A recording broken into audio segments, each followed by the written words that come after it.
বিশ্বখ্যাত ব্রিটিশ নাট্যকার George Bernard Shaw হজরত মুহাম্মদ সাল্লাল্লাহু আলাইহি ওয়াসাল্লামকে মানবজাতির ত্রাণকর্তা বলে অভিহিত করেছেন। তার মতে, মহানবী এমন এক ধর্ম ও আদর্শের প্রতিষ্ঠাতা যা সমগ্র বিশ্বের শান্তিকামী ও শৃঙ্খলাপ্রিয় মানুষের কাছে গ্রহণযোগ্য হতে পারে। ফরাসি ইতিহাসবিদ আলফন্সো দা মার্তিনেসের অভিমত, মহানুভবতার লক্ষ্য সাধনা এবং তার অবিশ্বাস্য ফলাফল দ্বারা যদি মানুষকে মাপা হয়, তবে ইতিহাসের আর কোনো ব্যক্তির সঙ্গে মুহাম্মদ সাল্লাল্লাহু আলাইহি সাল্লামের তুলনা চলে না। খ্যাতনামা ব্রিটিশ দার্শনিক, মানবতাবাদী ও ভারতবর্ষের স্বাধীনতার জন্য আন্দোলনকারী অ্যানি বেসান্ত মহানবী হজরত মুহাম্মদ সাল্লাল্লাহু আলাইহি সাল্লামের মহান চরিত্র, সাধারণ জীবনযাপন এবং মানুষের প্রতি অগাধ ভালোবাসার প্রশংসা করেছেন। তার মতে, মুহাম্মদ সাল্লাল্লাহু আলাইহি সাল্লাম সবসময় মানুষের অধিকার ও মুক্তির পক্ষে কাজ করেছেন। স্বনামধন্য ইংরেজ ইতিহাসবিদ এডওয়ার্ড গিবনের ভাষ্য, ইসলাম প্রচার তরবারির জোরে হয়নি, বরং সত্যের শক্তি ও প্রবক্তার ব্যক্তিগত চরিত্রের দৃঢ়তার মাধ্যমে মানুষের হৃদয়ে স্থান পেয়েছে। স্বনামধন্য রুশ ঔপন্যাসিক ও দার্শনিক লেভ তলস্তয় হজরত মুহাম্মদ সাল্লাল্লাহু আলাইহি সাল্লামের ব্যক্তিত্ব, এক আল্লাহর উপাসনা এবং ইসলাম ধর্মের নৈতিক শিক্ষার ভূয়সী প্রশংসা করেন। লেভ তলস্তয় মহানবী সাল্লাল্লাহু আলাইহি সাল্লামকে ইতিহাসের অন্যতম শ্রেষ্ঠ সংস্কারক হিসেবে গণ্য করতেন। তার মূল্যায়ন, মুহাম্মদ সাল্লাল্লাহু আলাইহি সাল্লাম প্রথাগত অনেক ধারণার ঊর্ধ্বে ছিলেন। তিনি ঈশ্বরকে মানুষের রূপে দেননি এবং নিজেকেও কখনো ঈশ্বরের সমকক্ষ দাবি করেননি। ইসলামে একমাত্র আল্লাহর উপাসনা করা হয়। মুহাম্মদ সাল্লাল্লাহু আলাইহি সাল্লাম আল্লাহর রসূল, এই সরল ও স্পষ্ট ধারণাটি তলস্তয়কে আকৃষ্ট করেছিল, কারণ এর মধ্যে কোনো জটিল বা বিভ্রান্তিকর রহস্যবাদ নেই। তলস্তয়ের মতে, হজরত মুহাম্মদ সাল্লাল্লাহু আলাইহি সাল্লাম ছিলেন মহান সংস্কারক, যিনি হানাহানিতে লিপ্ত একটি রক্তপিপাসু জাতিকে অন্ধকার থেকে সত্যের আলোয় ফিরিয়ে এনেছেন। তাদের শান্তি ও সভ্যতার পথ দেখিয়েছেন। পুরো একটি জাতিকে প্রগতির পথে পরিচালিত করা অত্যন্ত বিরল এক মহান কীর্তি। স্কটিশ দার্শনিক টমাস কার্লাইল 1840 সালে এডিনবার্গে এক সভায় বলেন, শুধু সাধারণ মানুষের মধ্যেই নয়, ঈশ্বর প্রেরিত দূত বা নবীদের মতো অসাধারণ ব্যক্তিদের মধ্যেও নায়কের স্থান অধিকার করে রয়েছেন সুদূর আরবের উচ্চারক নবী মুহাম্মদ। কার্লাইলের অভিমত, জগতের আদিকাল থেকে এই আরব জাতি মরুভূমির মধ্যে বিচরণ করে বেড়াত এক অজ্ঞাত অখ্যাত মেষপালক জাতি হিসেবে।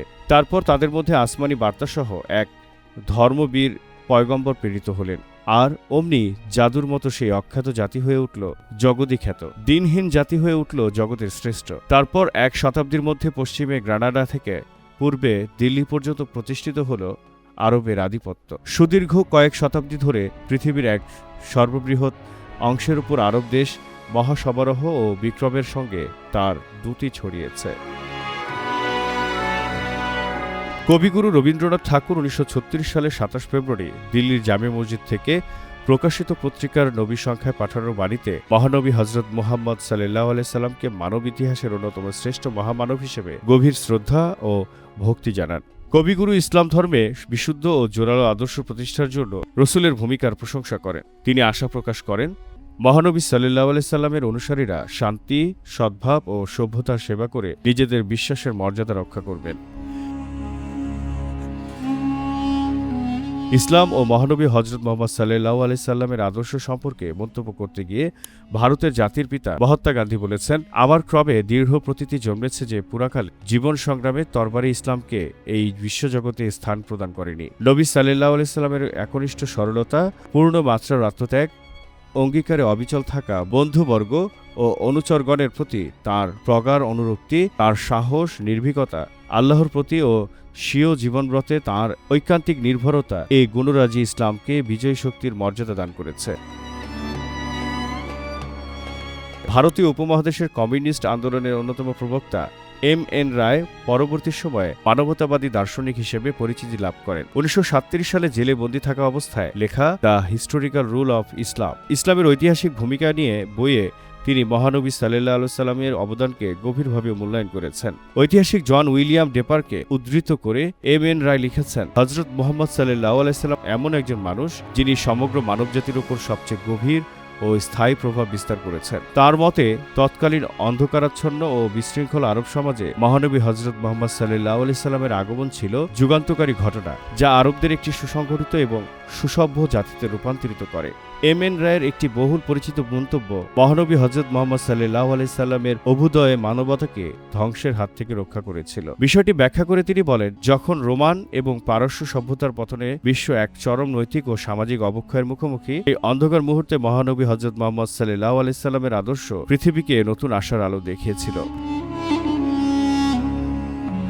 সুবিখ্যাত ভারতীয় পণ্ডিত ও গবেষক রাহুল সাংকৃত্যায়ন জালিয়ানবাগ হত্যাকাণ্ডের প্রতিবাদ করায় ব্রিটিশ সরকার তাঁকে কারাদণ্ড দেয়। কারাগারে থাকাকালে তিনি আরবি শেখেন ও পবিত্র কোরআন সংস্কৃত ভাষায় অনুবাদ করেন। পরবর্তী সময় তিনি ইসলাম ধর্মের রূপরেখা নামের একটি বই লেখেন। এতে তিনি মহানবী হযরত মুহাম্মদ সাল্লাল্লাহু আলাইহি সাল্লামকে একজন সংস্কারক ও মহান নেতা হিসেবে দেখেছেন। তার জীবন ও ইসলাম প্রচারের মধ্যে সামাজিক সাম্য ও ভ্রাতৃত্ববোধের প্রতিচ্ছবি দেখতে পেয়েছেন। হিন্দু ও মুসলমান সম্প্রদায়ের মধ্যকার দূরত্ব কমানোর জন্য তিনি অন্যান্য ধর্মের পাশাপাশি ইসলাম ও মহানবী হযরত মুহাম্মদ সাল্লাল্লাহু আলাইহি সাল্লামের জীবন সম্পর্কে নিরপেক্ষ জ্ঞান অর্জনের ওপর জোর দেন।